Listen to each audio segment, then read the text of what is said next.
Good morning, traders and investors. Welcome to Tuesday's edition of Benzinga's Pre-Market Info, brought to you by OptionsHouse. Joe, you feeling better? You had to leave a little bit early yesterday. You weren't feeling too good. How you feeling I'm today? feeling a little bit better. I went home and grabbed some blankets and pretty much slept the rest of the day away. So not 100%, but I should be back there pretty soon. So you didn't get the wicked Benzinga flu that's been going around here and knocked Kyle out for 3 or 4 days. Right. I'm hoping that I can just sort of stay on the outside edge of that and nip this in the bud before that happens. So, fingers crossed, everybody. So it was -9 on my ride in, and I know you come in a couple hours earlier. What was your reading? Well, when I checked my phone this morning, it was -7, and then my drive-in was -8. And right now, my phone is reading -9. So this is actually the first time that my car and my phone have agreed on what temperature it is. Yeah, I actually packed my gym bag to go to the pool, get a quick dip in this morning before the show, and Lisa was laughing at me. She said, "I'll short you going to the swimming pool there in the morning." And Did the trade pay off? it paid off, man. I woke up at like 5:40, and I'm like, "Oh man, I didn't even want to get out of that bed." But anyways, we got a mixed market here. We got the S&Ps trading up this morning, 5.5 points. Despite Apple missing earnings here, where should we start? Should we just go right to the Right to Brentster? Apple. Let's go Let's go right to to the Apple. Apple. Hope Carl Joel, I know Icon's you were writing listening. that bearish article yesterday. They were on Benzinga, so I give you some props there. You were saying this company, they still need to do something and give us some excitement with a product or something. And you weren't that convinced that they were going to blow the numbers away, and they did not blow the numbers away. They did beat this Yeah, they quarter. did beat. They did beat. 1450 versus 1408. And 57.6 billion versus 57.4 billion, but a little bit of guidance, some margins, everything Uh-oh. else, and look where the stock is, down 39 points. So we have they gave a little Q2 sales guidance in the range of 42 to 44 billion, and the street is right now, or last night was over 46 billion. Remember a couple quarters ago, Apple convictedly said we're not going to sandbag our guidance. This was like a major issue with Apple in, let's say, the previous 6 or 7 quarters, and they said nope, we're not going to do that anymore. So this Q2 sales guidance below the street, you have to look at it as what it is, below the street. Real quick, we had gross margin 37.9% in the first quarter, getting some of those units. iPhone unit sales were 51 million. That was worse than expected. It was up from last year, where we seen 47.8 million. iPad unit sales 26 million. Mac sales 4.8 million, and iPod sales 12.7 million. They didn't like the unit sales figures. And there was one comment from Tim Cook I wanted to highlight.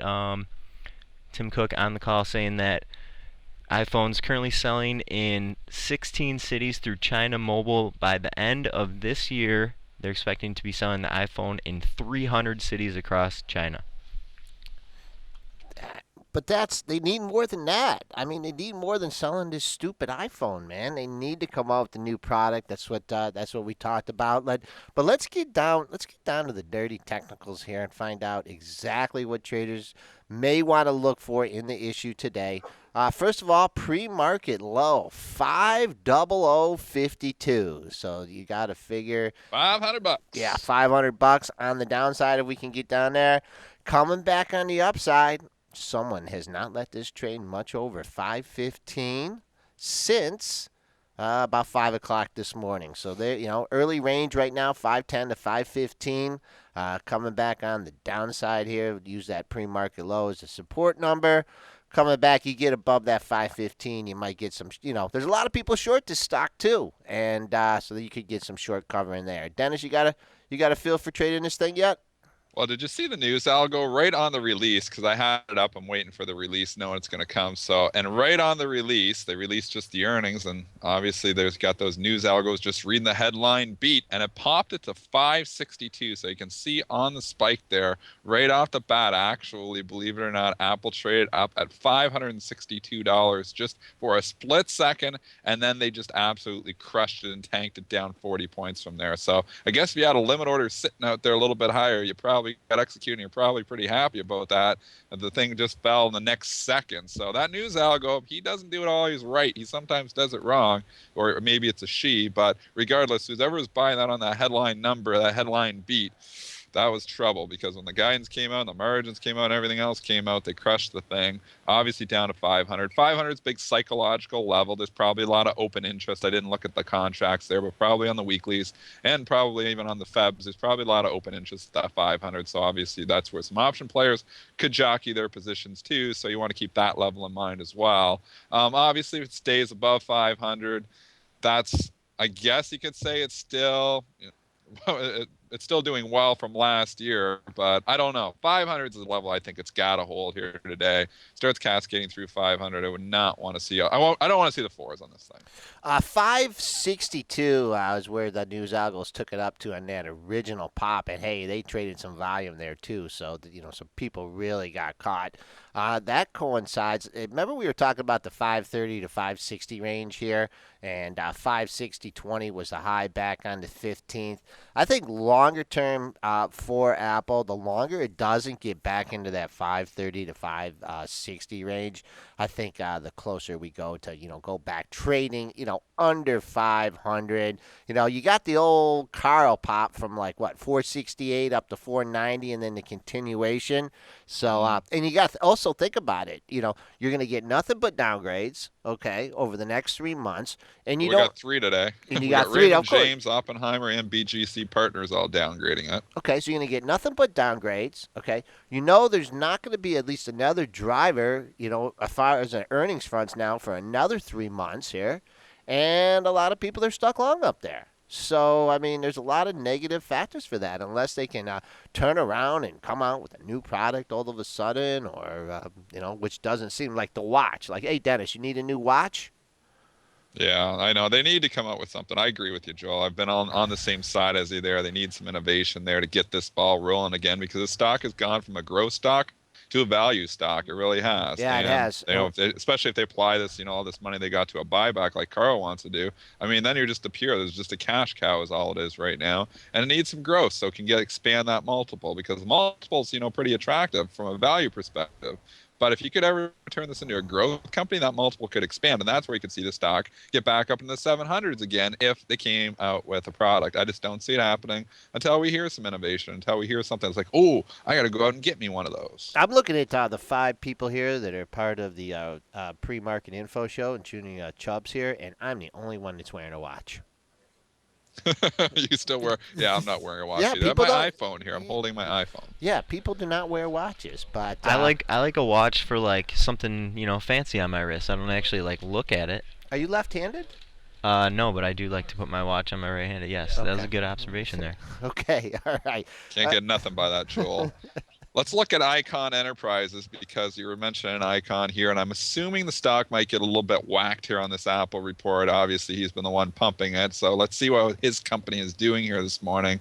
Looks like it's trading down about $5 right now, just ticked down to 106.19. Really no volume. That's just an odd lot. 20 shares have only traded. It is offered up at 109.94, closed at 111.39, but I gotta think they're probably going to whack IEP a little bit on this report.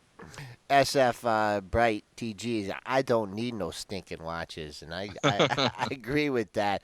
Yeah, IEP has been on the decline. You had that just stupid run up to 150 where everyone was hopping on the Caro bandwagon here.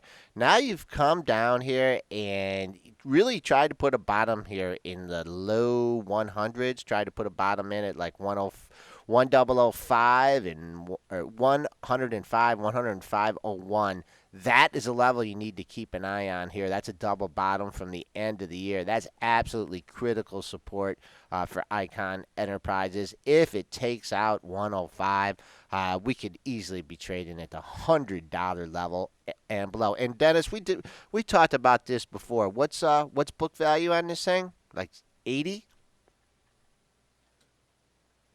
I think it's down. It was in November. It was around $75. So that's why we were saying when this thing popped in December up to 149. It almost was double what the book value is. So that's when just telling you the herd just got a little bit too excited there.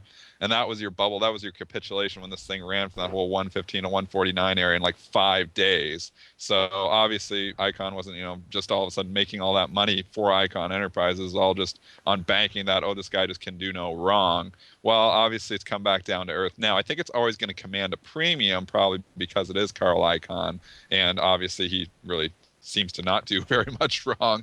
But I don't know if it still should command 110 or $106, and if book value is still around 75, and it could be a little bit lower here with the Apple today, and I don't think a lot lower, but it's still a lot of premium to pay. There's a big spread there. So I like the stock you got back in the 80s. I like it as more of a value play or more of a longer term investment. But up here to 106, I'm kind of it's a little bit too expensive for I me. mean, you've had a long time. I mean, you did have like a couple lows that you've dipped below 110, but this thing has been holding for the majority of the year, the 110 to 120 range. Definitely major resistance. Now you're breaking down under the 110 level here. So I mean, this could be a start of things to come for this thing to get back over 100.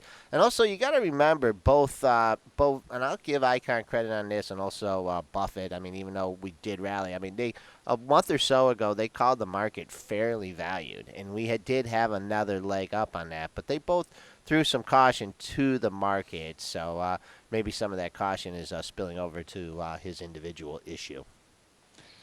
Lots of other earnings here this morning. We just had Pfizer report earnings about an hour ago, 56 cents versus 52 cents. So a nice beat. 13.56 billion versus 13.37 billion. So the beat on the top, the beat on the bottom. The guidance is kind of in line. Estimates around 228. They're saying 220 to 230. So they're within that range. And they were popping Pfizer up. It was very weak going into the report. It had a Ooh, huge down day yeah. on Friday with everything else, but was followed through down day again yesterday, taking out the critical $30 level. Closed almost nearly, actually did close right on the low at 29.66. So they were leaning the wrong way on this one because it's popping 60 cents here this morning. It just traded up to 30.40. It's back down here at 30.20 now, but a nice lift for Pfizer shareholders. 3060 was the initial pop. Up to not a lot of volume trading on that bar, but got up to 3060. Quickly came back down to 30.05 here.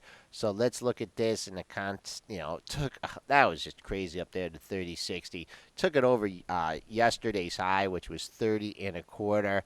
I mean, once again, Dennis, you get stocks selling off like this, people buying all the way down. Then you get the pop on the earnings here. I don't think you're going to see that 3060, what was it, 3065 high or 3060 high that you saw in the pre-market. I don't think you're going to see that today.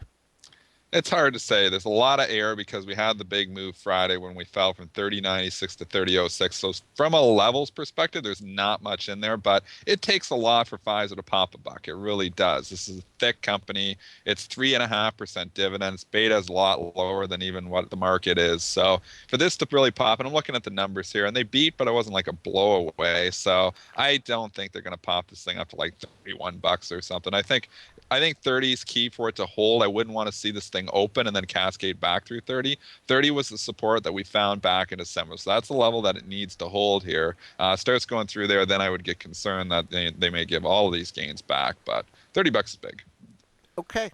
Also reporting Ford Motor Companies, and it popped big time too here, but it's pulling back now. It's traded 1.2 million shares already too this morning. So big volume from Ford. 31 cents versus 28 cents, and 35.6 billion versus 35.15 billion. So they beat on the top, they beat on the bottom. Joel, what's the pre-market high here? Because I know it was trading higher in the 16s when I came in. Yeah, the much higher 16s. I went to 1632. Hit that on the initial spike, and then it made another run back up there. But the seller came down to 1631. So we'll keep an eye on that. That's a pre-market high. That's way above yesterday's high. Yesterday's high was 1591. You have your high from Friday at 1621. So 1621 to 1631. Major resistance here. Also going back on the Ford's chart. I know we didn't talk about it for a while here. But hey, you had the breakdown, you had the consolidation, and it got back up and filled that gap just by the just by the hair of its chinny chin chin. You did get you had a 16, I believe it was a 1661 low. 1666 low, and then that recent high of the move was 1678. So gaps, They do tend to they, fill yeah. And sometimes. then let's think about governmentless motors now, since it doesn't have GM in it, the government in it anymore. Let's see how that's reacting. I'm not sure when they come out with earnings. I should know, but when they came out, well, they already did come out, didn't they? That's what knocked it down, or was that guy? Brent, when's did GM report? I forget everything. I can't remember last week Goldfish ever. memory, the good old goldfish memory. All right, so I see. Let's see a Q3 report on October 30th. I see a Q4 2012 report on February 14th. So let's place it, estimating next week to the second week in February. That's Okay, so a week or two yet for Week the or two. GM Yep. numbers. It is popping 35 cents here on the Ford report, though. We're up at 37.10 right wow. now. Look at this $36 level in this thing. It hit Huge. 36.06 yesterday's low. Then you had multiple lows at 35.91 and 36.01. So if this thing goes into reverse, doubt we're going to see that $36 level. But let's keep an eye on the upside here. The pre-market high has not exceeded yesterday's high, which was 37.28 pre-market high. I mean, just spotty prints here. Not a lot of volume going off in this 37.15. Now, the Brentster, how did you know the violin maker's on the road listening to the show from his iPad? How do you know? How do you know that? Brent is Ooh, all knowing. should I divulge this information? I don't. Is it? Did he send you a private message or something? We're close, me and Violin Maker. Yeah, actually, he said that he was having trouble getting the chat on the Options House page to pop up, so he was chatting in to like the Benzinga chat in the corner of the screen, and he's looking at Ariad, like I said. Okay. All right. There was a little bit We of can- news let's- this Well, we morning. can check out Aria. We'll get to Aria in just a Okay, second. go ahead. It's Getting a little popping ahead of bit this ourselves. morning. I want to get to a couple of these other key Okay, go ahead. reports. So just before we go to that, we're on the whole earnings theme right now. DuPont is popping here to 59 cents versus 55 cents, 7.84 billion versus 7.78 billion. The guidance a little bit higher, 420 to 445. Estimates were at 431, and DuPont is trading up almost a buck right now. It's trading at 61.20. Went out at 60.24. Very, very light volume, so caution there. Only 3,800 shares have traded. That $60 level has been holding up nicely. It did take it out yesterday, closed above it though. What are your thoughts here from the technicals, Joel? What do you think the pre-market high is? If I had to guess, just looking at the levels, and I haven't even looked at the pre-market high, I'd say 62.20. 61.80. No, it hasn't got up On there a because there's a whole whopping- bunch of resistance at 62.20. Yeah, but it didn't get a whopping 550 shares there traded, came back down, well above yesterday's high. Now, a lot of these charts look the same, Dennis, and they've had the big sell-off. I mean, look at what DuPont has done in the last 5 trading sessions. This thing's gone from $65 all the way down to $59.69. So basically a little over a 5-point move here. So I think anything near the 62.50 level be major resistance here. And you did have a high on the 23rd at 62.50. That's a buck and a half away from here.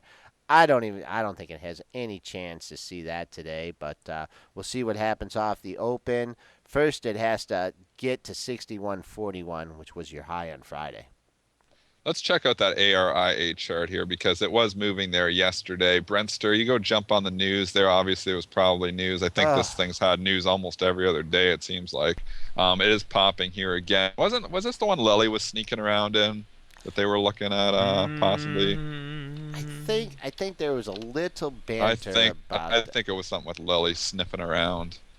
but they must have stopped sniffing or something because look what that thing did yesterday. Huge range. We on the daily here, you almost talk about a double top. Pretty darn close. 974 to 983. Couldn't get to that level. Came crashing down at 757, closed at 791, kind of popping back up, but nearly identical ranges in a low price stock, and they were like almost a buck and a half range on one day and a $1.20 on the other. So until this thing gets back over $10 or at least clears that double top there, I'd look for the selling pressure to continue. So at So 7:35, the company announced a commercial deal for iClusig in Australia. That's probably worth a good, 5% or so that we're seeing this morning. also from yesterday there, Adam Feuerstein, who was over at thestreet.com, he has a lot of pull there in the biotechs. He's well followed in what he says. Everybody kind of listens to, and Uh-huh. he was saying that the takeover rumor is bunk, is what he posted. So I think that's why it was popping up on, would have been 2 days ago. Well, actually on Friday it was popping up, got up to 983 on rumors that Lilly was sneaking around, or somebody else, Big Pharma, was sneaking around in there. Yesterday, Adam posting that over at the street and saying that the takeover rumor is bunk, pulled back significantly, obviously, from that. So that was the pullback from yesterday. Did he use the word bunk? Bunk, that's in there. Oh yeah, Adam. He's not afraid to use some sketchy words sometimes. I actually follow him on Twitter. He's a good follow. But yeah, that's exactly in the title. He used it. It's bunk. Hey, BUNK. hey, Kyle, So if you want to get in the show and you put things on, you're gonna have to get in a little bit earlier, okay? Oh, Because dang. we've already talked about Ford. Oh no. Yeah. uh-oh. Get No. him No. lashing. Giving Kyle hell. Yeah, we gotta give him a hard time. He wasn't feeling well. Just quick on the Ford here. You did get a pop up here in the pre-market, way up there to 1631, 1632. We've fallen off since that level, so use that resistance if you didn't sell up at 1660, 1670 on that last run. D.R. Horton also reporting earnings, and they're getting a nice lift here this morning. So maybe some of your home builders will have some sympathy moves here as well. DHI reporting 36 cents versus 29 cents, 1.64 billion versus 1.45 billion. We went out at 2094 as a wild range yesterday there for a DHI. It is getting a nice lift here up at 2190, but look at this whole $22 level, Joel. Also, well, the high in the pre-market was 22.15, so we'll keep an eye on that level. Pretty good sell-off yesterday, but recovered. So if you're looking at yesterday's range, we are trading above Monday's high, which was 21.48. So I'd use that as minor support right now. We're trading right at Friday's high, 21.79, and then those you mentioned those two highs at the $22 level, 22.04, 22.08. Someone definitely targeting this. So don't think we'll get to that pre-market high. Looking at the resistance at 22, and just looking at this stock.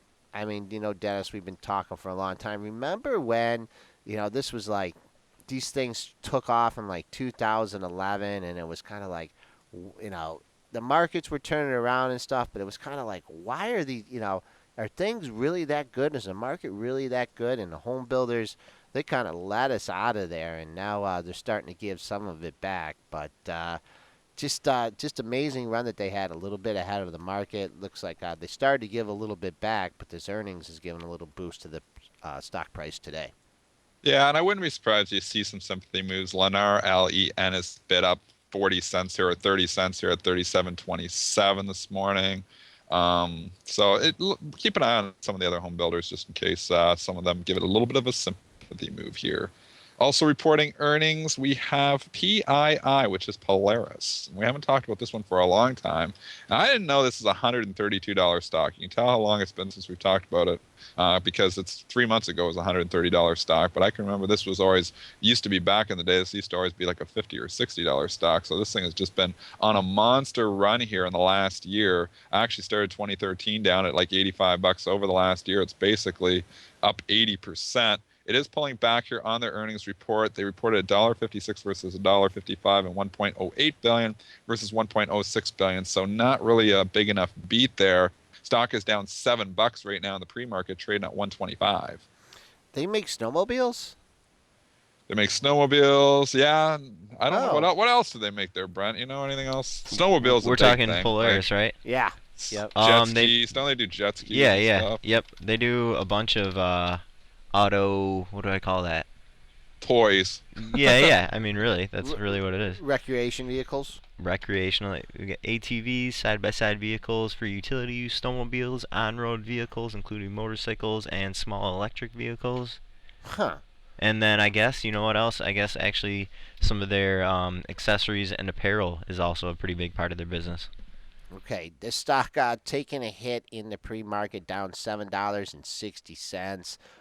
Just sitting, not a lot of volume though. 124.50 odd lot traded there, so they're hitting this thing, but very very light volume. You have a support level. I don't know if it's going to come into play here, but you did have a low at 126.10 and 126.53 back in October, and also in November you hit that level. Then you go back to this and really keep it going on the negative side. You had a low at 122.72 on October 9th, but not a lot of volume trading in this thing as of yet. Is there a wide market in there, Dennis, with not much size, or what's in the market? That's fairly tight for a $124 stock. Well, I guess it's 123 to 125 right now, but these Hmm. $100 stocks, they always trade a little bit wide. I mean, yesterday ahead of the earnings report, it had a 5-point range, so don't be surprised this thing does have a 10 or 12-point range here today off the earnings report, obviously. So Street looking leaning, down yeah, street leaning the right way on this thing, huh? for Just sure. you traded up to 142, just on the 22nd, and now back down to 125. So, street leaning the right way on this one. Seagate Technology reported last night, and they missed $1.32 versus $1.38, 3.53 billion versus 3.56 billion. So STX not having a good morning here. It is down 5.5% right now, down $3, trading at 54.70. Went out at 58.05. I would have said 55 looked like pretty good support, but we're taking that level out here in the pre-market. Obviously, in the regular session, 55 can hold. Maybe, but I mean, we're taking it out here. What's the pre-market low there, Joel? How low have we Oh, it been? got even lower than that. Got down to Where did we get down to? 53.59. Whoa. Yeah, yep. And you're right. I'd be looking at that $55 level that looked like it was going to be support. Now it will act as a minor resistance here. You had a monster run day going back on December 20th. Thing opened up at 52.88, made a 52.65 low, and finished the day at 55.65. So you're kind of getting in that vacuum area all the way down to 52.65. Don't know if it will see that today, but that's an area of concern. And are they doing anything? Are they offering down the Western Digital, or is it? It's down. It's down almost a buck now. WDC trading down 85 cents right now at 83.74. Went out at 84.59. The best bid is down at 82.91 though. So very light volume, only 1,600 shares. But man, that chart doesn't look that good either. It kind of looks like it's sitting on a cliff there. Now with Seagate reporting the bad earnings, you got to think. I wouldn't be surprised they knock a buck or two off that WDC. I was just sitting on major support, 84.50, 84.55 were your lows in two out of the last three trading sessions. Also on the ninth, had a low at 84.75. So if you can manage a buck rally in this on the upside here, you'll find some major resistance.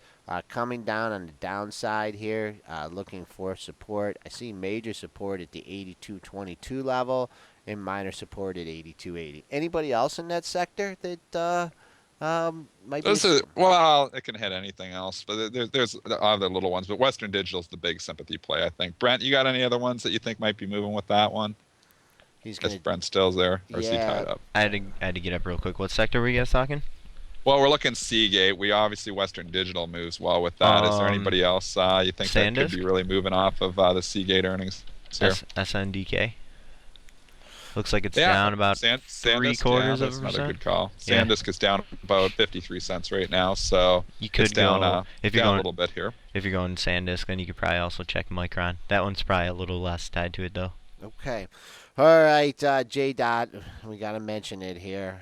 Joel, your pick for the stock of the year, it's going to be trouble. That Citron report just killed us all on that play, man. And you wonder, like then we were saying before, they come in these, Citrons and Muddy Waters and everything, and they come out, and the report itself was they didn't have a lot of hard evidence against them. They just said, I don't know how this stock is popping. from basically $4 up to $12 with no institutional ownership. So they were kind of saying that this could be a whole pump and dump scam in China, and basically were recommending to sell the stock short.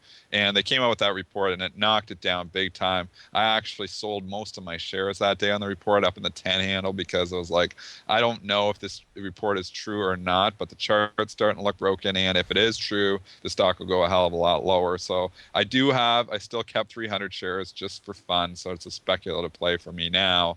But I'm not loving it. Obviously, that's the Citron report. But sometimes these things come back. Like, I mean, we had muddy waters with the NQ Mobile. That thing knocked down from $25 to $8, and then came all the way back. So sometimes these reports, aren't right. But right now, that Citron report really did some damage to ONVO.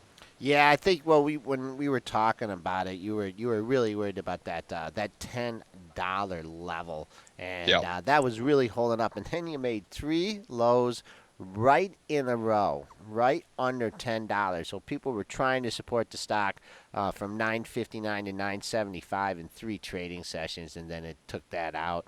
Lost a lot of momentum there. Made an 8.17 low yesterday. I would say if you want to reload here in the lower eights, give it another shot here. You did have off the big spike off the initial high over $13. You came down to 8. Then you came down. You came down to 7.93 on one occasion. Then you came down to 8.10 on another occasion. Then you came down to 8.17. So that's the last bastion of support here. J Dot wants us to take a look at Bef- MNTR. Before we go to that, Brent, what just broke in the market here? Because we just lost 5 S&P points. We were up at 7.5 when you started speaking. We're down. We're only up 2.5 now at 1778. Was it Brent? Did you see? Was there an 8:30 number that came out here? Had to be. Okay, he is scrambling here. He's squawking. U.S. Brent durable is in a goods. fast It's market U.S. here. durable goods. Yeah.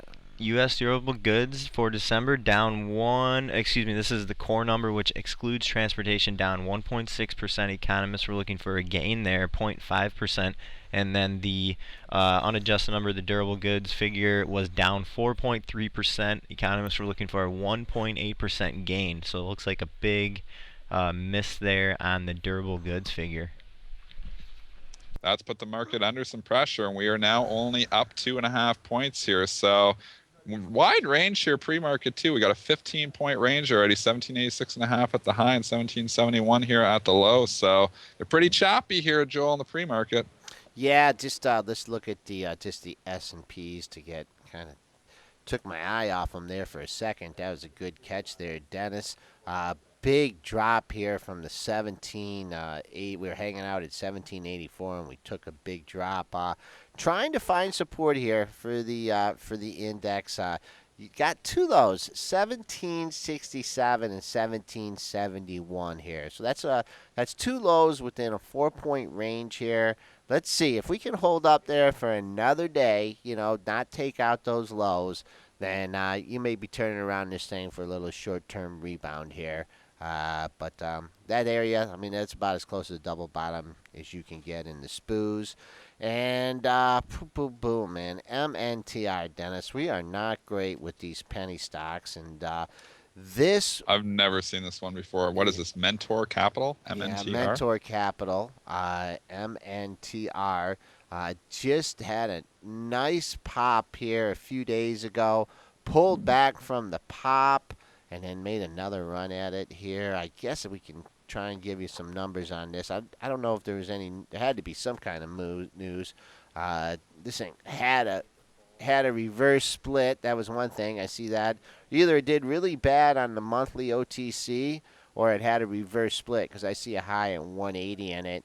I guess the only reliable thing here would be for the daily charts.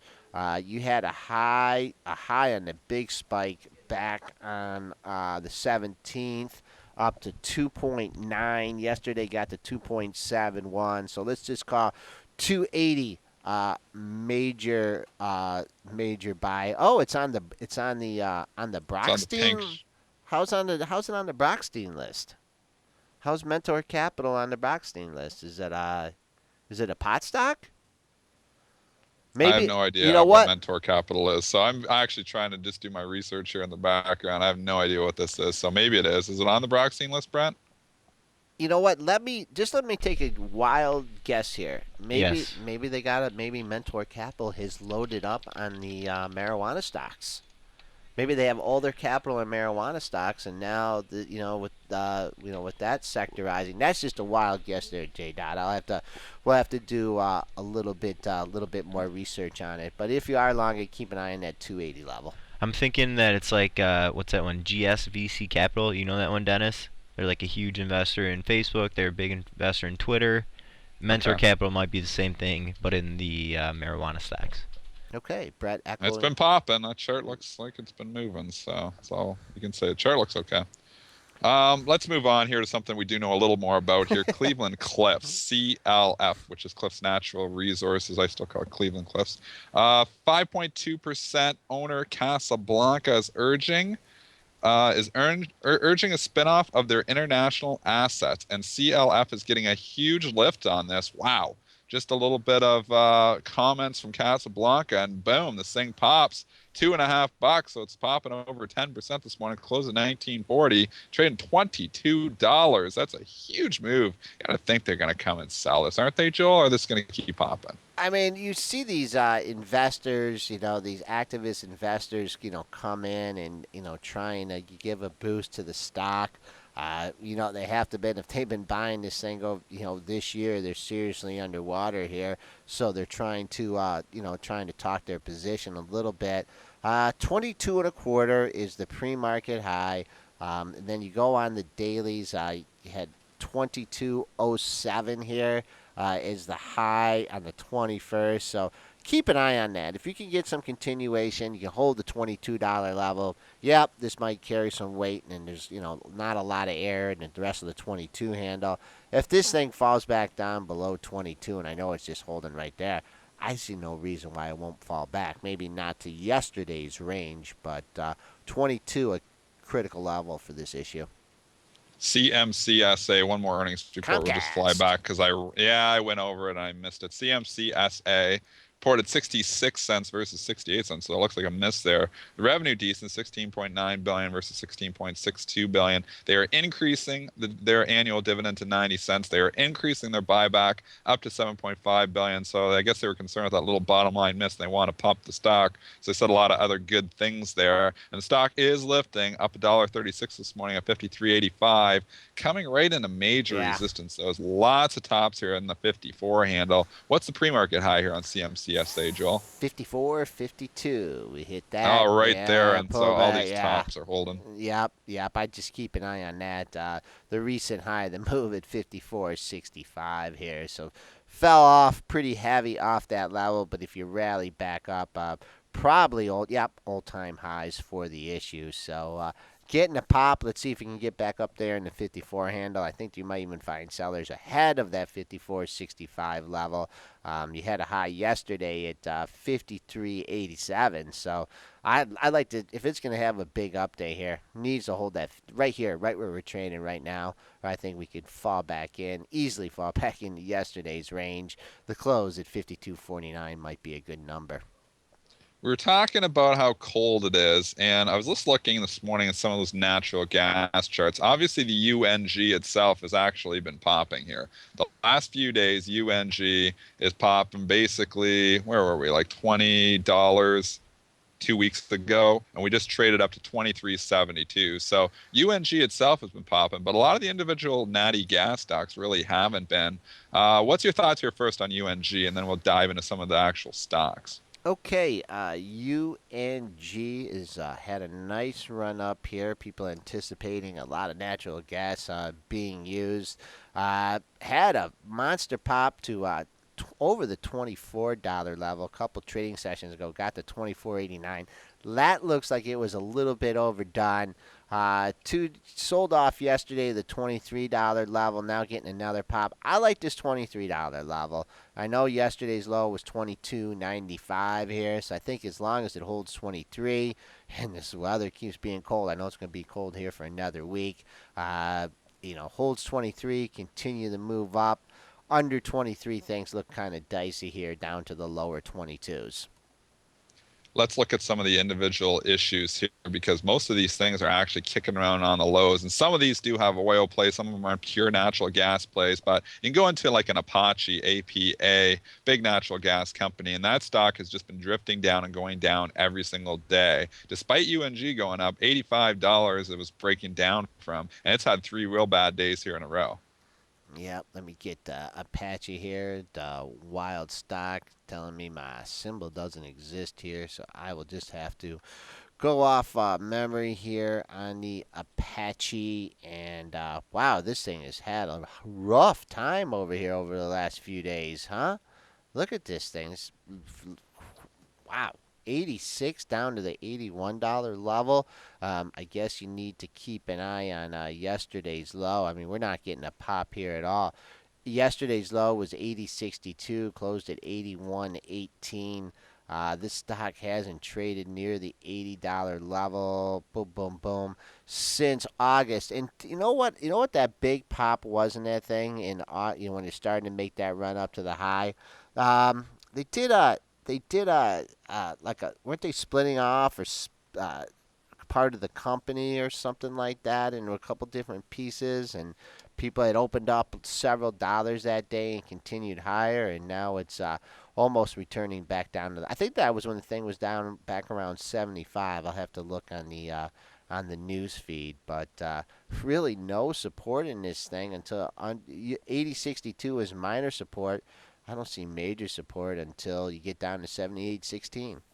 Let's fly through a couple other ones. Chesapeake is one. CHK. I used to trade that one quite a bit. I haven't traded it lately. Had a real bad day yesterday. Went from 26.84 all the way down to 25.75. Closed at 26.01. Is kind of hanging out at 26.08.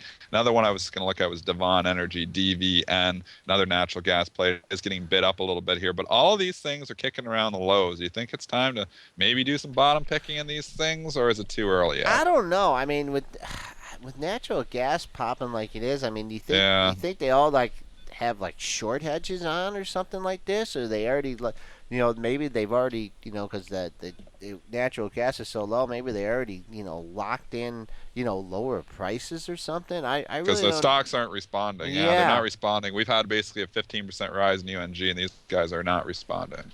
Yeah, so no, I mean I don't. I mean, looking at the technicals here, I mean there's no reason to step into these things. So J Dot's popping in with another issue here. LNG He and likes trading those little companies. This J-Dot guy, he's always coming in trading the little guys. yeah, I guess you can.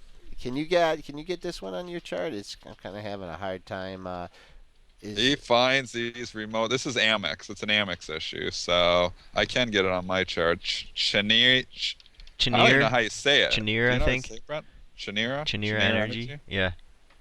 Yeah, I don't follow this one here either, but this one actually has been on a tear. It's been popping basically in the last year. It started the year down at 21 bucks. It's up at 42. So this guy's doubled here in the last year. So this one's been a good one. Obviously, with the ticker, you can tell that this is like a direct play on the liquefied natural gas segment of the nat gas market. Also had another user popping in with an issue UPL, that is Ultra Petroleum, after you look at Cheniere here, Joel.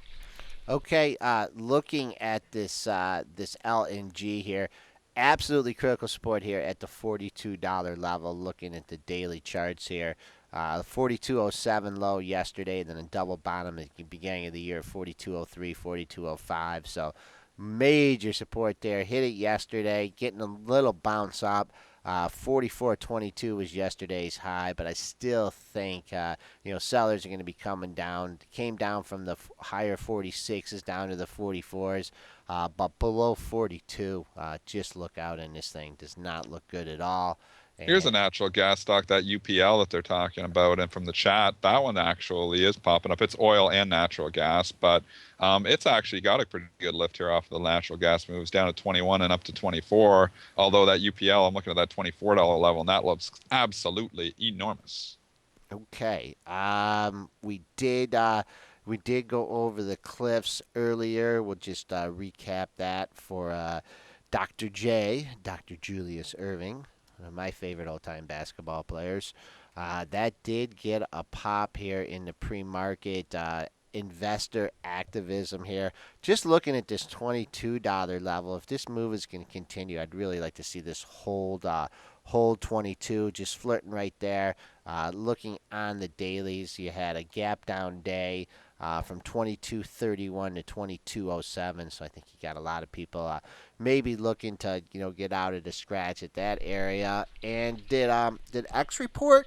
No, but AK Steel did report this morning, and then last night we had Steel Dynamics, and as you guys know, those steel guys trade pretty closely together. Okay, let's take a look at the X chart here. Old U.S. Steel here, popping up nicely in the pre-market. 26. Well, it's trading. It did report last night, I think, Oh, Brent. did? Oh, I think really? it I think it actually did. Yeah, I'm just trying to hunt it down. I think it reported 27 cents. I'm not sure how we missed that, but 27 cents. You're right. Yep. 20. Looks like a huge charge that was included in there, so it doesn't look to be comparable to the estimates. The initial pop took it up to 26.74 in the pre-market. You had a high going back on the 22nd at 26.93 here. So that is going to be your resistance. Okay, we got a very, very special guest coming on, and we got to get to him right now. We have JC Parets coming on to All Star Trading and also Eagle Bay Capital. So we'll be right back with you.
Welcome back, traders and investors. We have a very special guest on the show today, JC Parets of All Star Charts. How you doing, JC?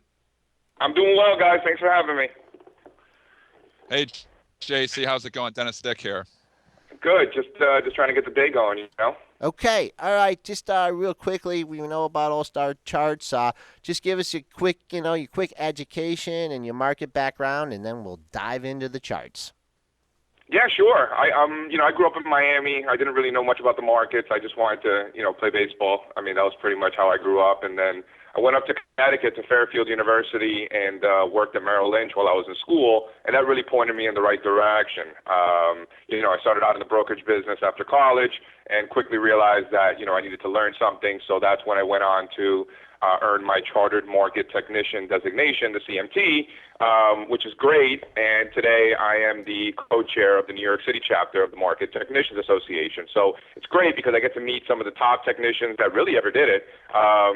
We have monthly chapter meetings and everyone's there and, willing to kind of chat about the markets and whatnot. So it's great to bounce ideas off one another. I started out in the brokerage business and quickly realized that, the transactional business was not really the most efficient way to manage money. And that's when 2 years ago, we decided to launch a fund, and really kind of put our goals on the same side as the investors and really, shoot to be on the same team. And now you've got this online technical analysis blog, and I've watched some of your videos. They're really good on All Star Charts. How did you decide to start doing that? Yeah, that's a great question. So I received my chartered market technician designation in 2008, that summer. I finished it up, so it's 3 exams. It took a couple of years.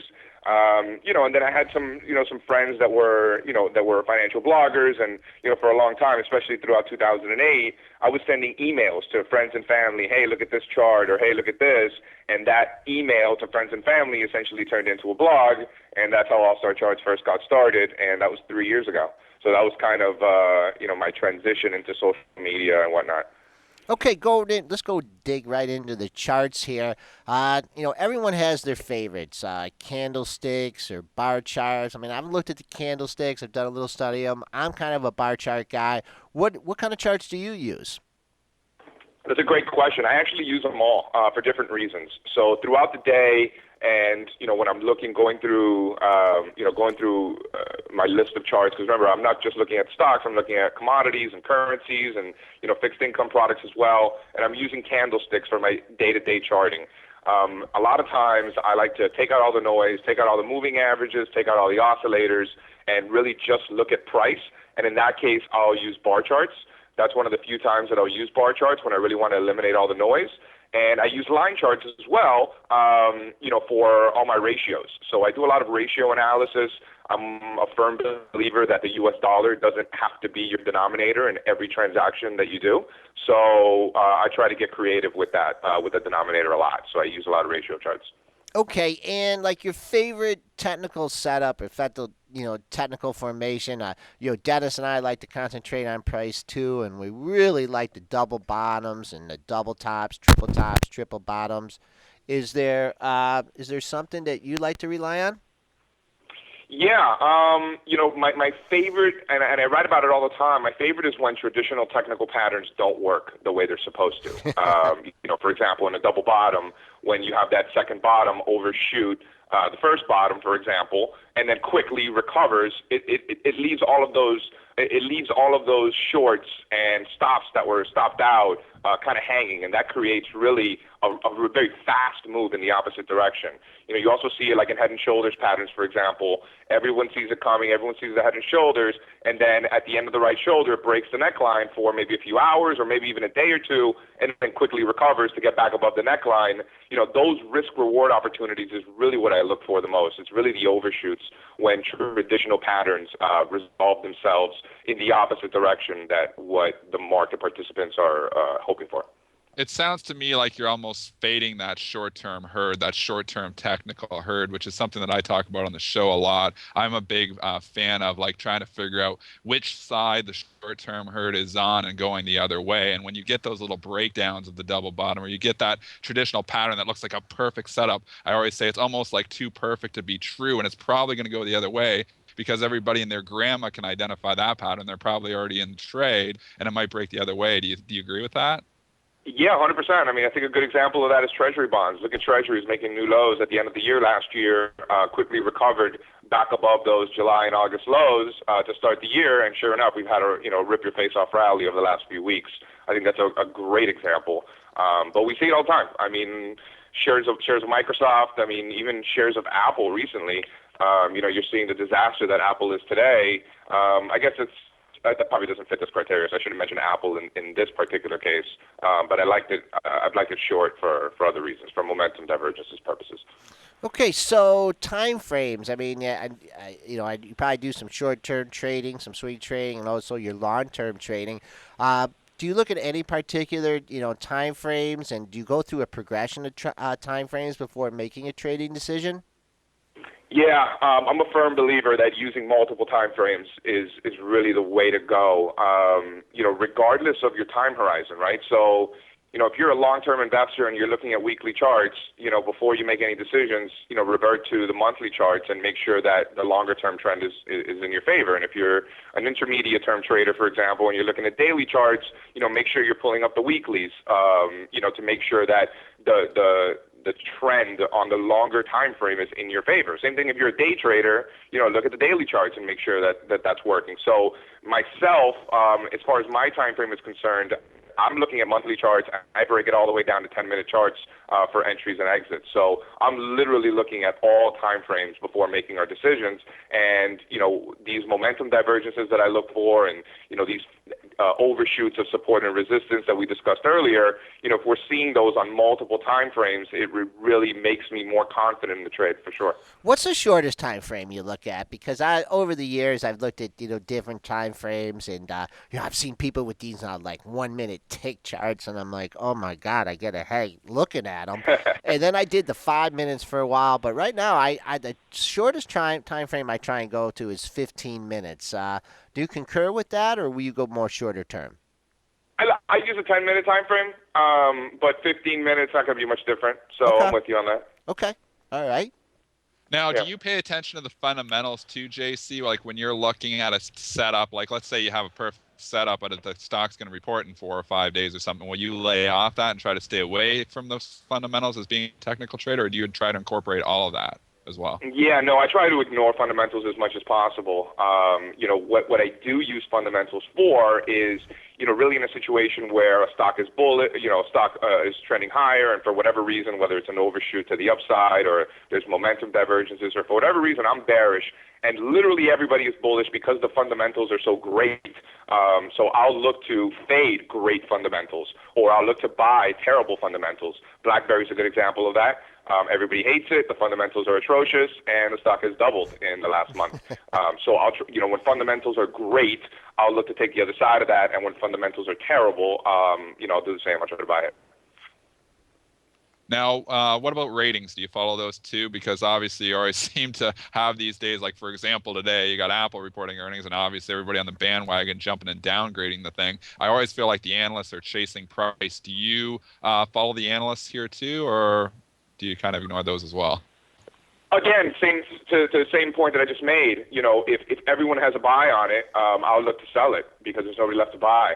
Same thing, if everybody has a sell on it, I'll look to buy it. And again, I don't want to, don't misconstrue my enthusiasm. Just because everybody hates something doesn't mean I'm going to buy fish and buy it. And just because everybody loves it doesn't mean I'm going to top tick it. But that definitely helps in terms of my enthusiasm for a particular trade. If all the analysts love it, like for example, Apple last September of 2012, all the analysts loved it. $1,000 price targets every single day. I was looking for it. I was looking for it to get destroyed. I wrote about it, and I've never gotten such horrible feedback and so much hate mail ever when I was saying that Apple was going to crash last September. Everybody loved it. All the analysts loved it. So there comes a point where everybody already likes it. There's nobody left to buy. Everybody who likes it has already acted upon it, and that's when that sentiment unwind, creates a monster trading opportunity. And we saw that in Apple. I think Apple was a good example of that, and I think BlackBerry recently too, in the opposite direction. Going into the Apple more specifically, I mean, we've talked a lot about it, and they're just wringing the profits out of the iPhone here and stuff. So that's kind of a fundamental thing that you got to keep in mind here. But is that why the stock is down? Is that what they said last night? No, that's what I said when I wrote a A little blog bit, yesterday. yeah. It's down more, I think. Just the margins were a little bit tighter, and also Q2 sales they guided down. So when their guidance sales down, that they seem to whack the things. So will you use like the pre-market trading it off for Qs in this? Are you going to trade it today, or do you just have a long-term position on it and you have a stop and a target? For Apple? Yeah. Or I think Apple goes lower. Obviously it's down 50 points or 40-something points pre-market, so I wouldn't be shorted here. But yeah, I definitely think Apple goes lower. We broke the uptrend line from last summer, and momentum has been diverging negatively for months. So I see, going into earnings, I saw no reason to own it. I don't necessarily like to put big positions on before key events, whether it be, the Federal Reserve meeting or whether it be earnings or anything like that, because we're risk managers. We manage money. We don't gamble. So if you're going to be throwing on a huge position, before a key event, you're just gambling. But, gun to my head going into this, sure. Everything I look at says it's going lower. So I still think that's the case. That was a big breakdown. And today obviously is confirming that. So I think it's a mess. I think, I think you're going to get wide swings. I think if you're a day trader, this is great. I think that if you're an investor or have any sort of intermediate time frame, there's no reason to be long or short. Just stay away from it. There's so many other names out there with cleaner trends, both up and down. That's a mess with this name. I think it's a waste of time and an easy way to lose money. Now, JC, do you look at social media too to try to get a feel for like which side everybody's trading on? Because you talked about how everybody was long Apple and then you were looking for it to get killed. Where are you getting that information from? Are you watching an analyst's opinions on CNBC or just reading that? Or are you also looking at social media to get cues from that as well? Well, I look at a lot of the sentiment data. Social media, you definitely get mixed signals because at the end of the day, you're curating your own stream. So you really need to be careful with Right. how much information you get from social media. But I definitely get a sense of the overall spirit of the market. And I think I've curated a pretty good stream where, I got a lot of smart guys in there. But I look at a lot of actual sentiment data. I look at all the polls, AAII. I look at the National Association of Active Investment Managers. I look at Consensus Inc. Bloomberg's got polls, and I look at an aggregate of all these polls, not just for S&Ps, but for all of the individual commodities and currencies as well. I love it. Treasuries, for example, have been some of the most hated contracts out there in the market. We haven't seen hatred for treasuries like this since early 2011. And sure enough, what happened in early 2011? TLT rallied 40%.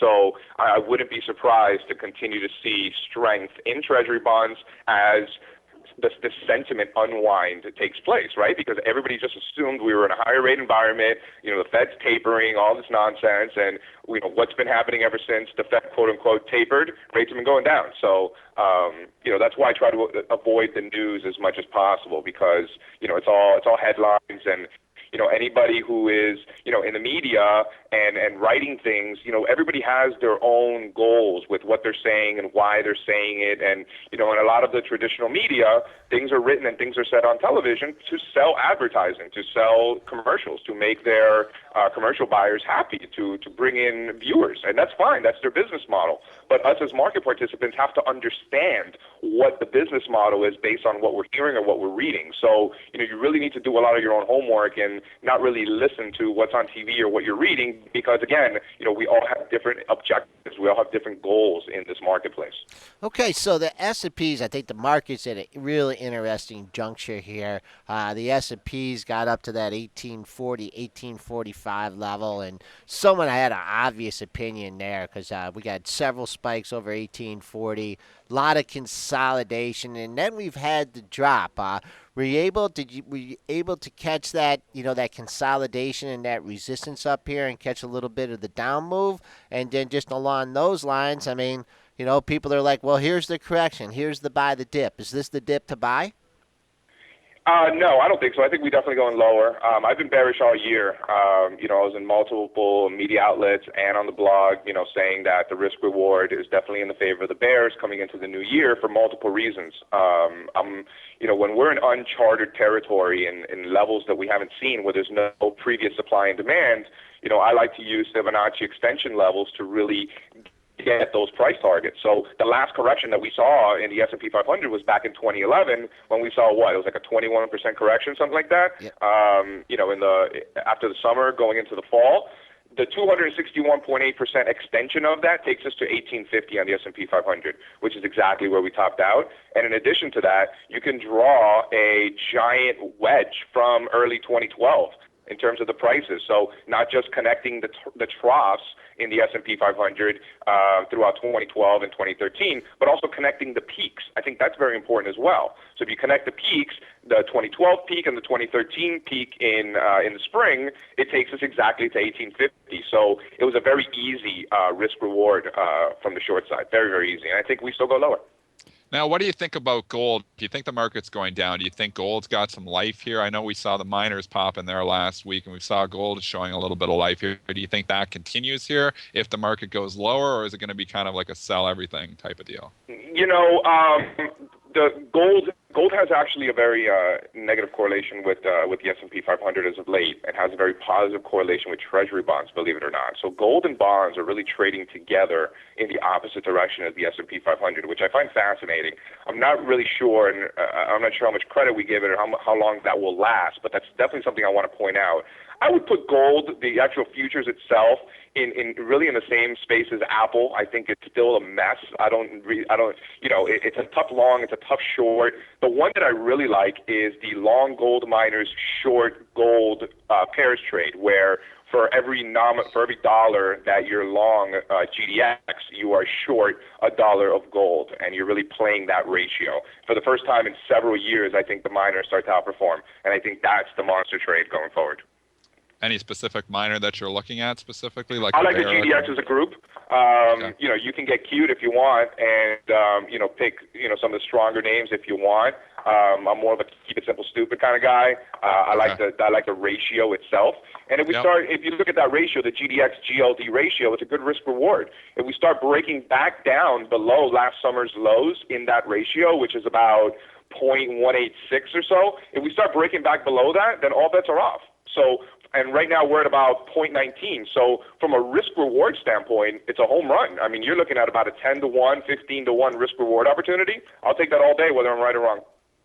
Okay, so let's just talk about your trading day and like your setups and stuff.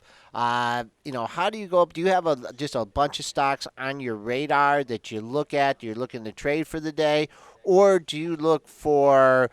You just come in with the trading day, with specific stocks that you're going to trade. Well, throughout the week and every week, I'm going over, what's happening throughout the entire world. And I'm very global, macro-oriented, so I'm looking at every single country around the world, not just in the U.S., but in Europe and Asia, and even some of the African countries as well, Latin America, obviously, a lot of volatility in Latin America. So I have a good idea as to the overall direction of equities and where I think they're going to go. And then based on the direction that I think equities as an asset class are going to go, where are the leaders? Is it going to, last year it was Japan and the United States, and even Europe got a little bit of a bump. But Latin America, for example, was a complete train wreck. Most of the Asian countries were a mess as well. So, having an understanding of the global asset class of equities, I think, gives us a heads up. And then I'm also looking at all of the commodities and the currencies as well. USD Canadian dollar, USD CAD, it's one of the most beautiful setups out there. What a huge base this thing is coming out from. So I think that when you're trying to manage a non-correlated portfolio and quote-unquote be diversified, a lot of people think diversification, I own large caps and small caps and, international stocks and, I've got my dividends. At the end of the day, they're equities. They're all correlated with one another. They're going to go up and down with the S&P 500. So what I try to incorporate is new positions that have zero or little correlation to the S&P 500. So like natural gas, for example, or this gold pair that we discussed. So I'm really looking all over the world, and then throughout the trading day itself, I'm looking at the individual sectors of the market. I'm looking at financials and discretionaries and tech and, home builders and whatnot. And I like to see where the strength is, right? So far this year, where's the strength been? It's been in utilities. It's been in REITs.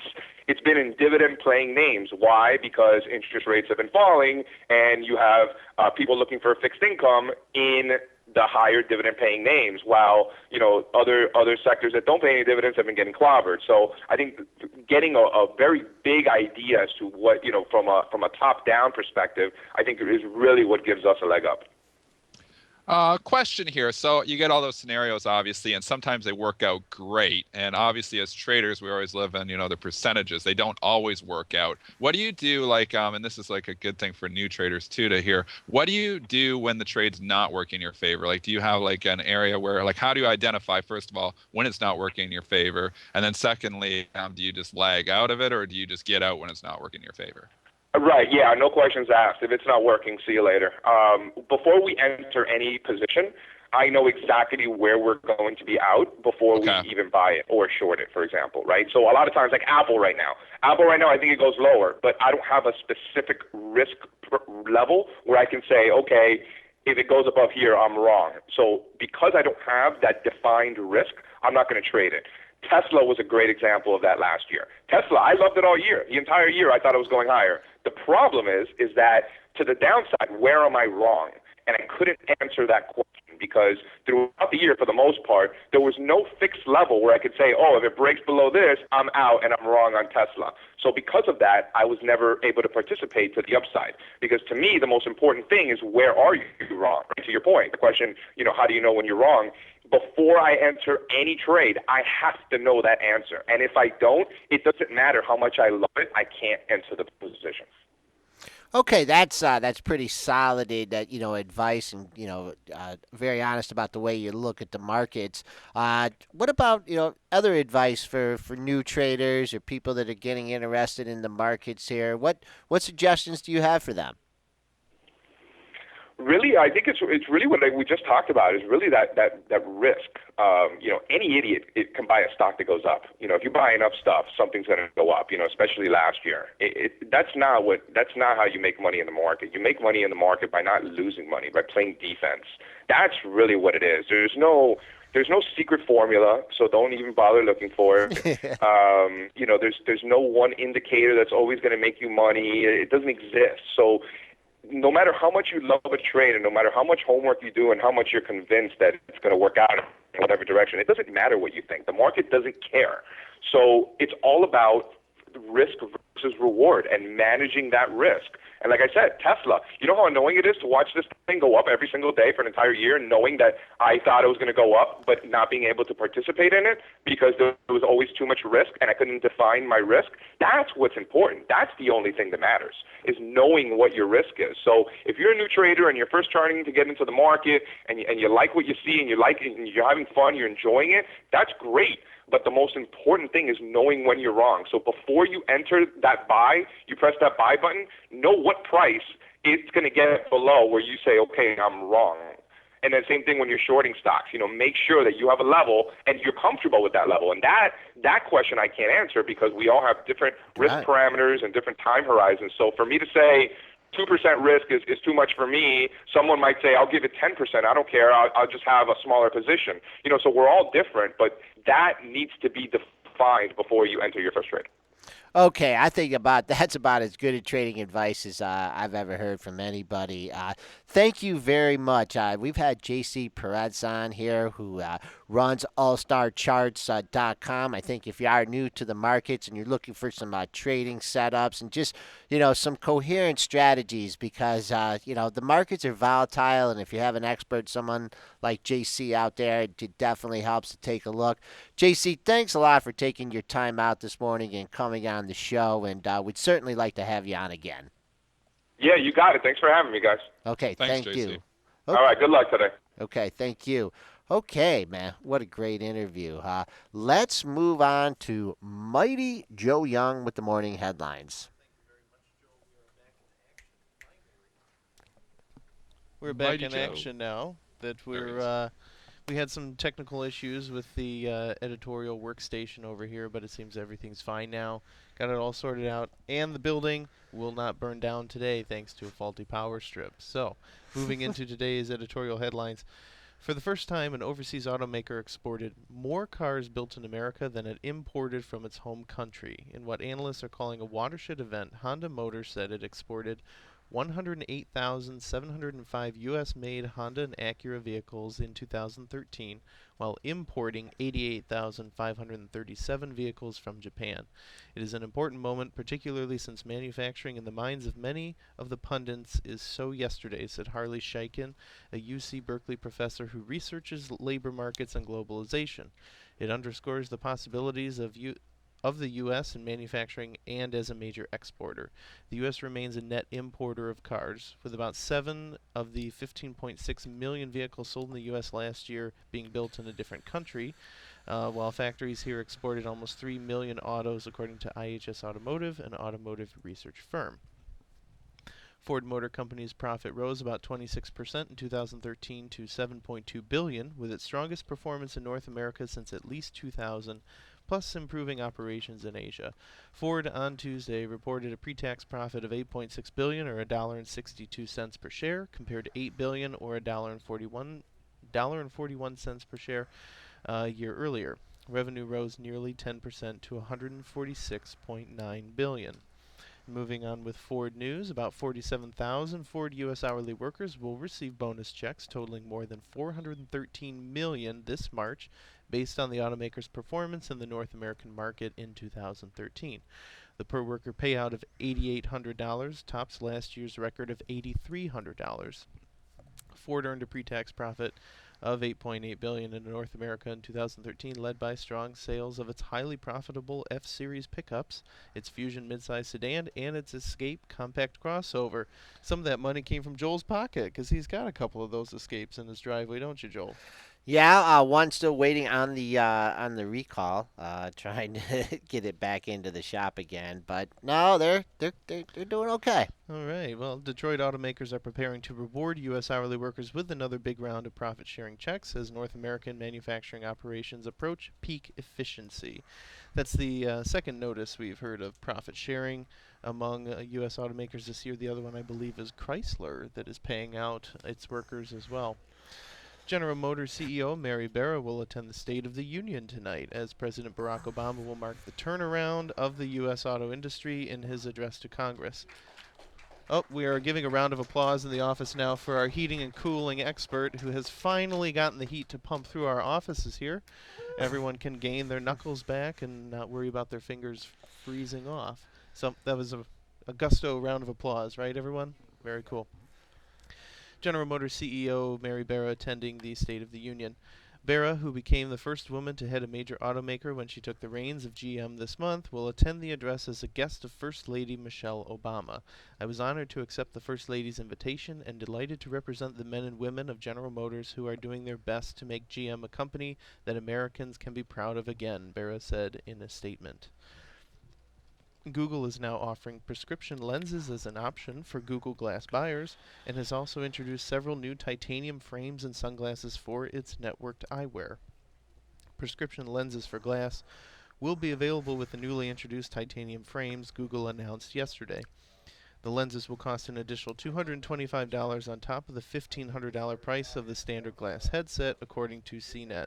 The prescription option was launched on Monday alongside 4 new titanium frames, which are available in styles called Split, Thin, Curve, and Bold. Last year, Google was tipped to be working with hipster eyewear maker Warby Parker on new glass frames, but has opted to design the new titanium frames in-house. There's also 2 new tinted shades, Classic and Edge, available for $150. That's $150, not $1.50. 150, just like the number of commission-free trades you can get from OptionsHouse by opening an account through this page. There it is, everyone. Thank you, thank you. The UK economy grew by 1.9% in 2013, its strongest rate since 2007, according to the Office for National Statistics, or ONS. But growth in gross domestic product, GDP, for the fourth quarter slipped to 0.7%, down from 0.8% in the previous quarter. And economic output is still 1.3% below its 2008 first quarter level. We've seen growth in most parts of the economy, said Joe Grice, chief economist at the ONS. Responding to the figures, Chancellor George Osborne said these numbers are a boost for the economic security of hard-working people. It is more evidence that our long-term economic plan is working. The top executive of a New York City-based Bitcoin company and a Florida Bitcoin exchanger have been charged with conspiring to commit money laundering by selling more than 1 million in Bitcoins to users of the black market website Silk Road. That is according to authorities who reported that yesterday. On Monday, Charlie Shrem, 24, the chief executive officer of BitInstant and vice chairman of a foundation that promotes the Bitcoin currency system, was arrested on Sunday at New York's Kennedy Airport, and Robert Faella was arrested Monday in his Cape Coral, Florida residence, prosecutors said. Faella and Shrem conspired to sell more than 1 million in Bitcoins to criminals who wanted to sell narcotics on Silk Road between December 2011 and October 2013. We'll say 2013 until otherwise noted. U.S. Attorney Preet Bharara said in a release, truly innovative business models don't need to resort to old-fashioned law-breaking, and when bitcoins, like any traditional currency, are laundered and used to fuel criminal activity, law enforcement has no choice but to act, the U.S. Attorney said. Assistant U.S. Attorney Saren Turner said Shrem has held himself out as a Bitcoin millionaire who was ready to flee rather than face charges that could put him in prison for 9 to 11 years. Turner said the nature of the Bitcoin industry meant that Shrem had a storage locker in the clouds with money to facilitate flight. A week after declaring he would no longer make his next film, The Hateful Eight, because someone in his small circle had leaked the screenplay, director Quentin Tarantino has taken legal action against Gawker Media, alleging copyright infringement for disseminating the script. Tarantino's lawsuit, filed in a U.S. District Court in Los Angeles on Monday, alleges that the website Gawker disseminated unauthorized downloadable copies of the leaked, unreleased complete screenplay and expressly refused to remove their directions and URL links to get the infringing materials. The director is demanding actual and statutory damages, as well as Gawker's profits in the amount of at least $1 million. Gawker Media has made business of predatory journalism, violating people's rights to make a buck, the complaint states. No stakes. I'm hungry. This time they went too far. Rather than merely publishing a news story reporting that plaintiff's screenplay may have been circulating in Hollywood without his permission, Gawker Media crossed the journalistic line by promoting itself to the public as the first source to read the entire screenplay illegally. Word to the wise, don't do that. Stay out of trouble. Quentin Tarantino, I wouldn't want to mess with him. He might seem like a normal guy, but in his movies, he's pretty frightening. Wouldn't you say? Yeah, no, I wouldn't want him coming after me either. So, today's trivia tidbit, ladies and gentlemen. It is not a Quentin Tarantino trivia tidbit. Aww. Pete, is it Seeger or Seeger? Seeger. Pete Seeger, like Bob Seeger, but no relation. The singer, folk song collector, and songwriter who spearheaded an American folk revival and spent a long career championing folk music as both a vital heritage and catalyst for social change, died Monday in New York. He was 94. Seeger, who dropped out of Harvard in 1938 to ride a bicycle across the country, had a career that carried him from singing at labor rallies to the top 10, to college auditoriums, to folk festivals, and from a conviction for contempt of Congress after defying the House Un-American Activities Committee in the 1950s, to performing This Land Is Your Land on the steps of the Lincoln Memorial in 2009 at an inaugural concert for Barack Obama. Seeger was a prime mover in the folk revival that transformed popular music in the 1950s. As a member of the Weavers, he sang hits including Leadbelly's Goodnight Irene, which reached #1, and If I Had a Hammer, which he wrote with the group's Lee Hayes. And Where Have All the Flowers Gone became an anti-war anthem. Today's trivia question... Yep, dun dun dun, as Brent just said. What Seeger song became a #1 hit in 1965 for another folk rock artist? Anyone got this? What song or what artist? What Say it one more what time. Pete Seeger song became a #1 hit in 1965 for another folk rock? It's a group, not an artist. Another folk rock group. So you want us to name what the group was, not the That is track? correct. Okay. Well, actually, it says no. Name the song. I was gonna guess the band. I don't know what song. It's close. American band? American band. We're in America, but it wasn't Grand Funk Railroad. No? One member of this band gained notoriety by later leaving the group and joining a supergroup. Rod Stewart, The Faces. No, that's British. Oh. Crosby, Stills, and Nash and Young. We're getting warmer. Neil Young song.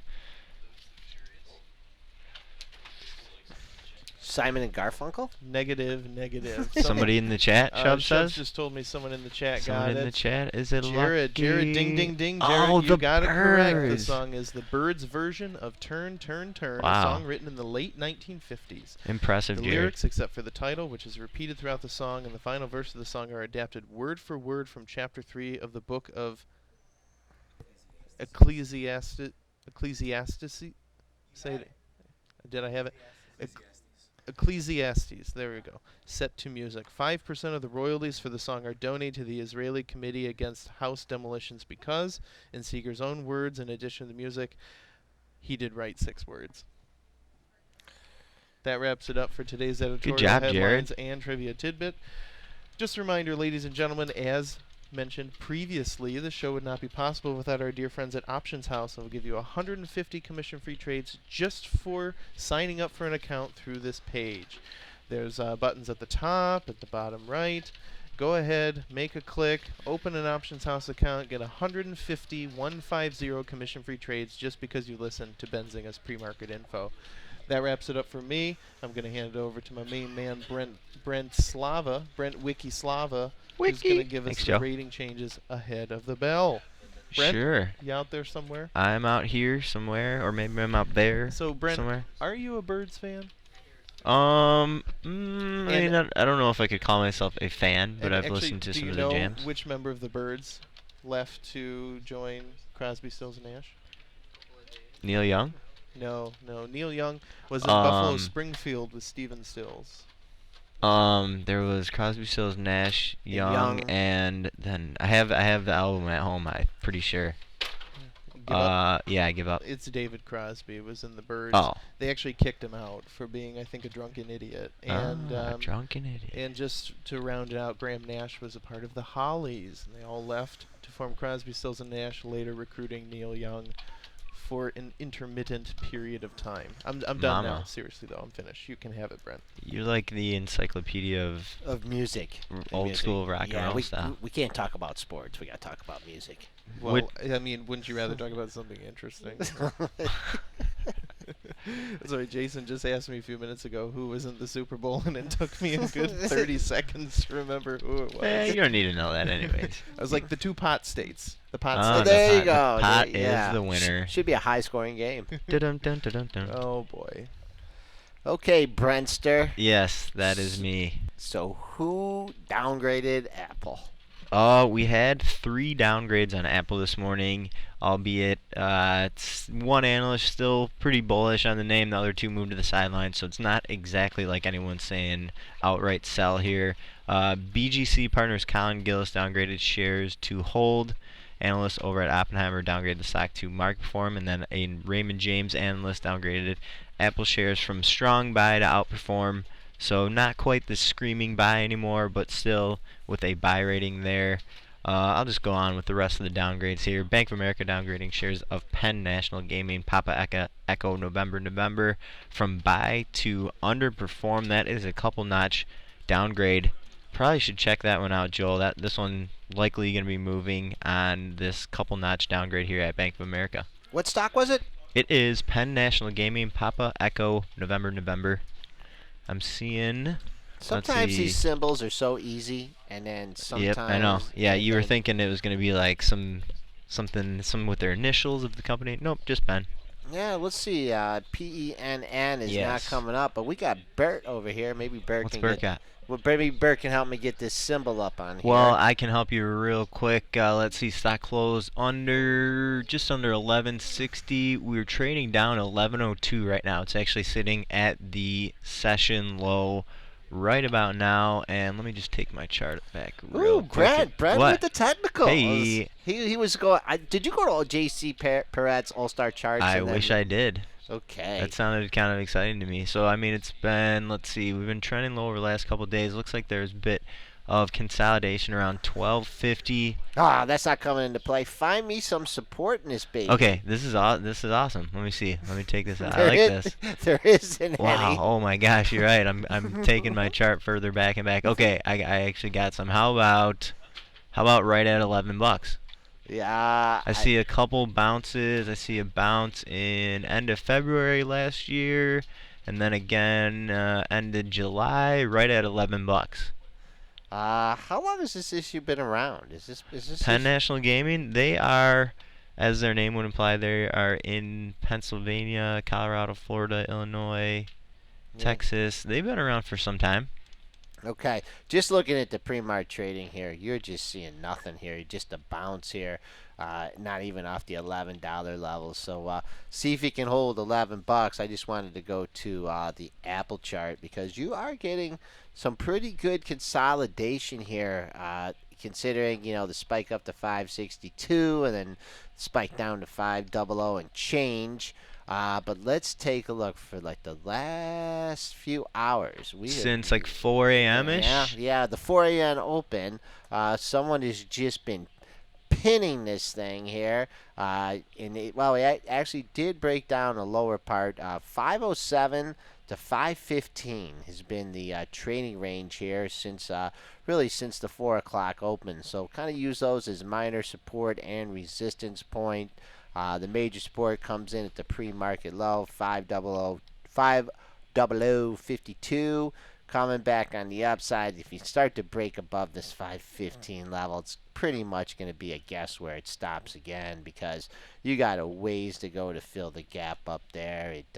Up at the 545.75, but we'll see. We'll see if this thing can hold $500 long term. So correct me if I'm wrong. This looks to be a pretty textbook resistance becomes support. Am I wrong? Am I right on that one? It looks like the stock couldn't break over that 510 level last night. Yeah. And now it's kind of turned into a bit of support, it appears. Yeah, well, I actually, when we were looking earlier, it was a 510 to 515 range. Yeah. And then during the latter half of the show, we broke down below 510 now. So I still use 515 as the major resistance point, and it just kind of inching down here. Is also you have and Dennis and I talk about the effect of people that play in the options here. And let's say you took a flyer on the 505 weekly puts. Okay. They're not quite in the money yet, but you're going to get some juice out of them. A couple days ahead of expiration, so people may be hedging the options positions by buying the stock. So 505, I don't know what the open interest is, but 505. Anybody that had their eye on the 500 puts, they got to carve it out for people. They got to make it tough. All right, jumping back into a few more of the top downgrades for this morning. Morgan Stanley getting into the regional banking space a bit, downgrading shares of BB&T from overweight to equal weight. Oh, that's a ding, ding, ding. Bell ringing. We are open for trade. Let me cruise through these really quickly. Chef's Warehouse, ticker Charlie Hotel Echo Foxtrot. Ticker is Chef there. They didn't get clever with it or anything. Downgraded at BB&T Capital this morning. Royal Caribbean shares getting downgraded over in Europe at a couple of Eurobanks, Danske and Carnegie, downgrading shares of Royal Caribbean this morning. They had results, I believe it was yesterday morning. They had great results yesterday morning. Had a monster rally over the $50 level in the pre-market, but did not hit that during the regular session here. Big range. What do we need to keep an eye on here in this issue is yesterday's low at 48.37. You take that out here. Minor support at the $48 level. Could only slide to 47.04. So that could be a level. But I saw when we're going to get Jake on here in a second, I saw Carnival had to send a ship back. Jake's laughing. He's loving this one. Yeah. I guess there was like the Norwalk virus, and yeah. Everyone got sick. I mean, that's not exactly something that Carnival can control. Arguably, Jake's thinking about it. Oh my gosh, he's saying they should clean their ships. That's. I know. I'm asking this so much. Yeah, that would be. But looking at the Carnival's not really getting hit yet here. Trading kind of flat in the session, up a tad. $39 is huge level in that Carnival Cruise Lines. Bounced off it in the last couple trading sessions. So if you are holding on to Carnival long term here, that $39 level is something you want to keep an eye on. And you know what? Carnival is getting an upgrade this morning. Another Euro bank. This one's called Numis Securities, upgrading Carnival to a buy. So that's probably why you're seeing a bit of a pop there. I got a couple more upgrades here to go over. We got Morgan Stanley upgrading shares of Discover Financial to overweight. We have Barclays upgrading shares of Maximum Integrated to overweight. I think Maximum Integrated had earnings, maybe it was yesterday, maybe it was Friday, can't quite remember on that one. Let's see what else we got. Imperial Capital upgrading shares of Southwest, ticker Lima Uniform Victor, from inline to outperform. Let's see, the airlines might or might not be responding to some recent winter weather that we've had across the country. I don't know if you want to dive into a couple of these really quick, Joel, maybe starting with Southwest. LUV. Okay, I'll delve into that here. Take a quick look at the airline stock. Boy, that weather is causing a lot of flight delays, but hasn't really hit these stocks as of yet. Yeah, I guess it has. Southwest. Maybe a Yeah, little pullback. yeah, it does. Is this the pullback to buy though here? Boom, boom, boom. We are trading at resistance here, 21.13. We're looking at yesterday's trading. You had a high in yesterday's trading right at 21 even. Today's high, 20.99, was yesterday's high. So Southwest is at resistance. You can clear and hold this $21 level. You got a nice little ride up to 21.42. Just real quick, let's see. I'm gonna go over a couple of the earnings that traders should be watching out for really quickly. It was kind of lackluster upgrades this morning, kind of more notable downgrades this morning. But earnings tonight, heads up for these names. We're gonna get Amgen results tonight. We're gonna get AT&T results tonight, Electronic Arts, also VMware, and then we're gonna also get earnings from Yahoo. Tomorrow morning, we're going to get earnings from Boeing, ticker BA, Biogen, Dow Chemical, Energizer, Valero, and also seeing Tupperware on the schedule for tomorrow morning. And then after the close tomorrow night, we're going to get results out of Citrix, out of Qualcomm, Las Vegas Sands, and Facebook. Here we go. Getting into a bit of the social names. Thursday morning, 3M, Altria, Beazer Homes, Celgene, Colgate Palmolive, ConocoPhillips, ExxonMobil, Eli Lilly, Hershey, Occidental Petroleum, Peabody, and another home builder, Wow. Pulte Homes. Ton of earnings that traders out there are going to be able to trade over the next few days here. Jake looks like he's ready to go. He looks like he's roaring, chomping at the bit. So I'm going to hand this mic over to Jake, and you guys, traders out there, have a good day. Okay, looking at the S&Ps here, got a quick bolt out right off the open. 1777 and a quarter was the open. You had found support on a 15-minute chart right at this 1777 level as well. So let's see if we can hold up there. I think we got a chance to go up and test that overnight high of 1786.50. If in fact we cannot hold that 1777 area, looking us to come down and test the close. We'll see if this double bottom in the market at 1671 and 1667 can, well, make it a double bottom. 71's the low today, 67 from yesterday. So key for the Spoos to hold that 1770 level. Jake, Jake, we didn't get a chance to talk about the ball game on Saturday. No, we did not. You guys did beat us fair and square. We had some problems with lack of depth. We managed with an 8-point lead going with about 7 minutes left, but then team completely ran out of gas. So maybe if we ever get healthy, we'll be a competitive team. But I think that's a big if. Do you know that Michigan's won 5 out of 7 That's- last meetings? Yeah. 5 out of 7 of the last meetings between the. Yeah, that's what I thought. Because we had the one down year. What was that? 2011, where we lost both. Last year we split. Yeah, we've won the last 2. Yeah, I guess that's true. Because last year we split, but you guys won the second one. But we'll see how you guys do in Ann Arbor if we come back healthy. That's the key. I'll give you that. You lost 2 good players. So well, what? Appling can't shoot either. He's got a sprained wrist. Yeah, they may be calling you up. Do you got any credits left? Jeez, yeah, right. Shaky Jake coming on the right. court. That one guy on the team kind of looks like you. Who is that guy? Who, with the red hair? Bird maybe? I don't know. All right. So what do you got for obscure movers in the market today? Well, this one's actually not too obscure of a name, but Cliffs Natural Resources, Charlie Lima Foxtrot, is moving to the upside today, up 10%. There's an announcement that the company is in talks with Casablanca Capital. Casablanca released a 13D yesterday at about 6:16 p.m. looks like, saying that they have a 5.2% stake in the company and that they are urging them to spin off their international assets, saying that will enhance shareholder value. The Cliffs Natural Resources press release seemed pretty positive about it. A lot of times these companies will be kind of hostile, or they may even, bring out a shareholders' rights plan or a poison pill measure. In this case, they said they've had productive talks and are interested in creating shareholder value. So it seems like the talks have been pretty cordial. The street's loving it so far. I mean, bidding it up geez, was at almost $2 now.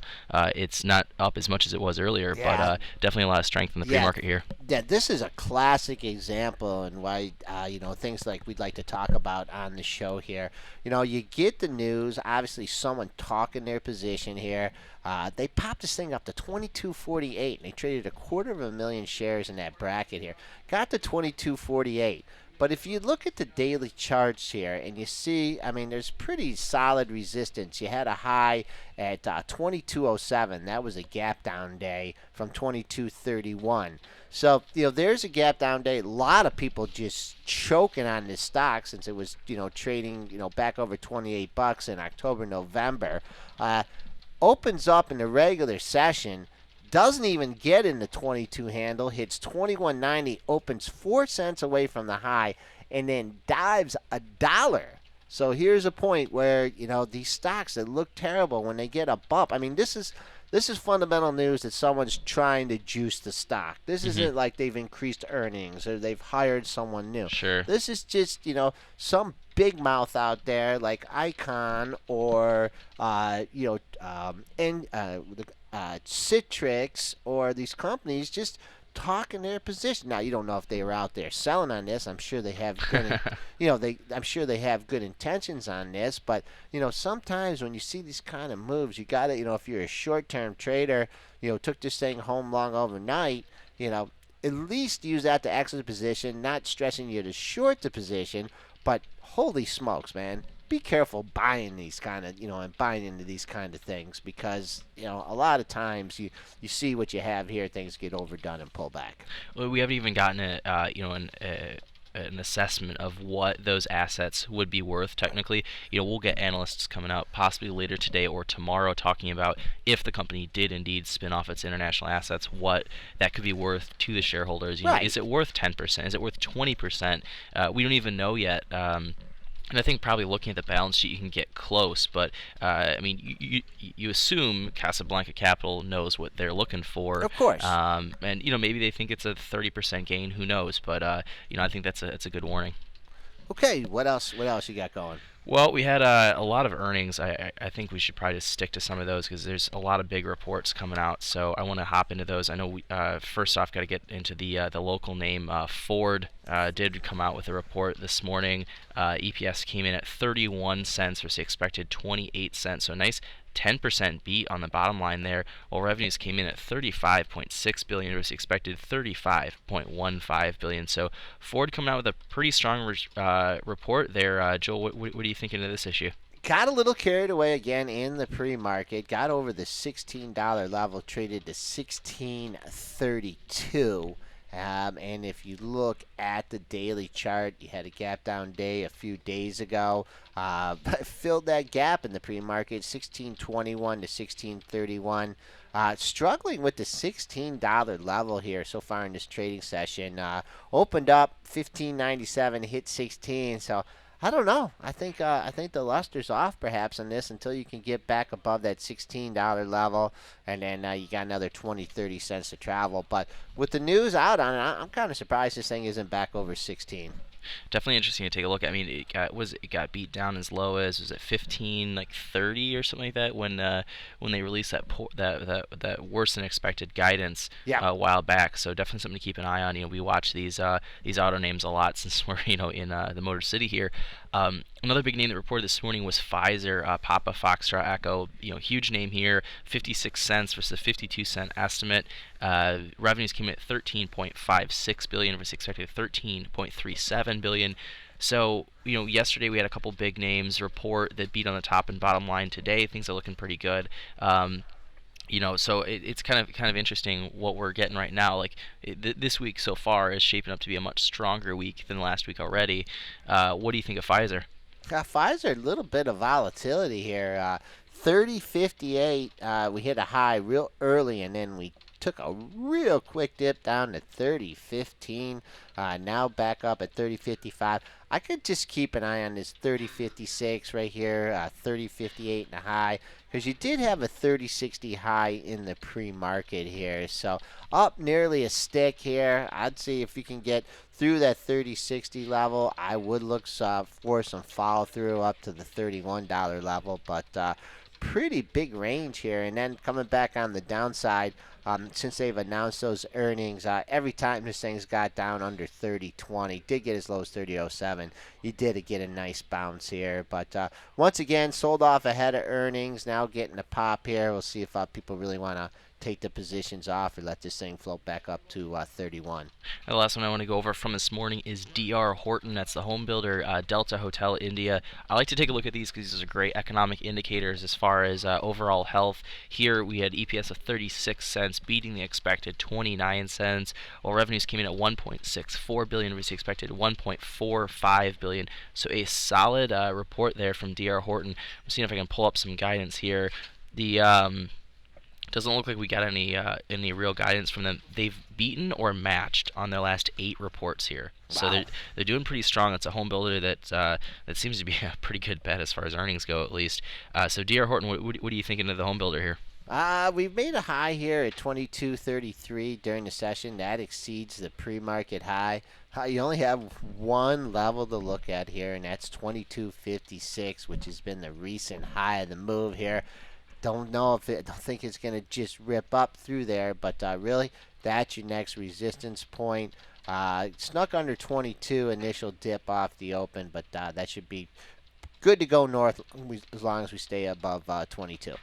Well, another one I want to look at, we got to kind of move back to yesterday's close, and that's Apple. I know, I'm sure you guys talked quite a bit about it this morning, but it's just basically, if you want to talk about one of the most anticipated earnings reports out there, if you want to pick a top 5, it's in that. Yep. I don't care who you are, you got to be interested to see what Apple does. EPS came in at $14.50, which is expected $14.08. Revenues came in at $57.6 billion versus expected $57.4 billion. So a thin beat on the top line and a beat on the bottom line, but the guidance just was not so hot, guiding revenue between 42 and 44 billion for the next quarter.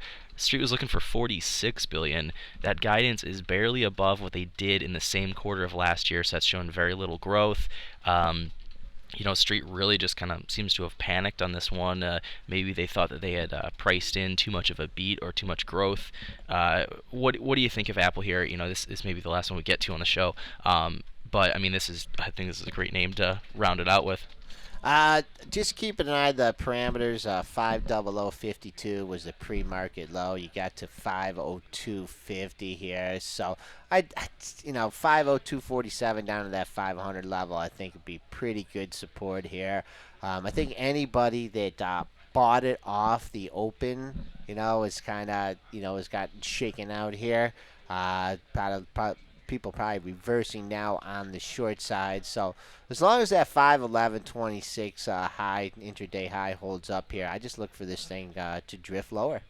Alrighty. Well, Joel, what are you thinking for the S&P futures for today's session then? Couple nice pops here off the 1777 level. We did find some intraday support there during our show, and then lo and behold, we opened up right at that level, getting a nice bounce up here. As you can see, the 1777 level held up a few times. Going up to made a high 83 and a quarter. 86.50 was the overnight high here. So I think it's going to thicken up on the upside here. It could be a little bit tough between 83 quarter and 86 and a half.